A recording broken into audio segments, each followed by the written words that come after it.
లైఫ్లో గుర్తుంచుకో, ఎప్పుడు ఖాళీగా ఉండకు. ఎప్పుడైనా నువ్వు ఏ ఏజ్లో నుండో ఖాళీగా ఉండకు. టీనేజ్ పడ్డది అప్పటి నుంచి ఏదైనా ఒక పని చేసుకుంటూ ఉండు. ఎందుకంటే నువ్వు ఖాళీగా ఉన్నావు అనుకో, పిచ్చి పిచ్చి ఆలోచనలు వస్తాయి అండ్ అనవసరమైన దాంట్లోకి ఇరుక్కపోతావు. అర్థమవుతుందా? అంటే నువ్వు ఒక ఊబిలోకి వెళ్ళిపోతావు అండ్ నీ బాడీ సహకరించేది, నీ మైండ్ సపోర్ట్ అయ్యేది అండ్ నువ్వు దేనికి ఎలిజిబుల్ కావు. అర్థమవుతుందా?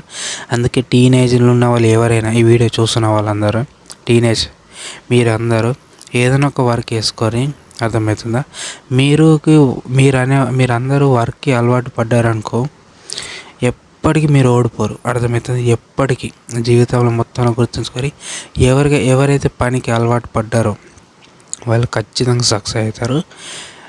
పనికి అలవాటు పడి ఓడిపోయిన వాళ్ళు ఎక్కడ లేరు. అర్థమవుతుందా? ఖచ్చితంగా సక్సెస్ అవుతారు. పనిలా గ్రో అవ్వకుండానే వెళ్ళరు. ఓకే, ఖచ్చితంగా మీరు అనుకున్న గోల్ కానీ డ్రీమ్ కానీ ఫుల్ఫిల్ అవుతారు. ఖచ్చితంగా చేరుకుంటారు, రీచ్ అవుతారు. పని లేకుండా ఎప్పటికైనా ఖాళీగా ఉండద్దు. ఏదైనా ఒక వర్క్ వేసుకుంటూ ఉండాలి. ఏజ్ 50 కానీ ఎంతనా కానీ వర్క్ వేసుకుంటూ ఉండాలి. ఇండిపెండెంట్గా ఉండరు, డిపెండెంట్గా ఉండకూరి.